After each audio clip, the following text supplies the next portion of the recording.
Hey guys, welcome back to the channel, and today I'm going to show you how to export timesheet data in Gusto. So do you need to crunch numbers, run reports, or just want a tidy export of everyone's hours? Gusto makes it easy to pull timesheet data when you need it. Now let's walk through how to export your team's time data in just a few clicks. First step, log into your Gusto and navigate to time tracking.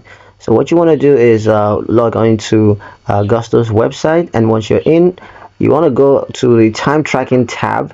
This is where you're going to see a full overview of logged hours by employee and by dates. Step 2 is going to be to select the date range. Now you want to use the filter to set the date range that you want to export. You can choose from predefined periods like last pay period, or you could just set custom dates if you're pulling data from a specific project or audits. Step 3, review the timesheet data. Now before exporting, you want to review the data on screen to make sure that everything looks good. You'll see each employee's hours, clock in and clock out times, and any notes that they've added. Now, if anything seems off, you can just make edits or reach out to the employee before proceeding. Step 4, click export and choose your format.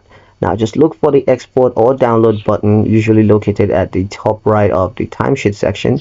Gusto allows you to download timesheet data as a CSV or Excel file, which you can then open in your preferred spreadsheet tool.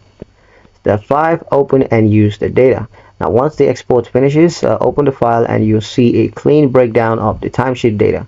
It's perfect for payroll audits, budgeting, time analysis, or sharing with your finance team.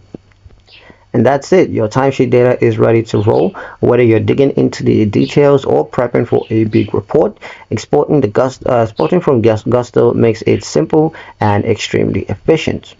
That's pretty much it for the video, guys. Hope you liked it. Hope you found the information here useful enough. If you did, like the video, comment down below, let me know what you thought. Share the video with your friends and subscribe to the channel if you haven't done so already. And I'll see you guys in the next one.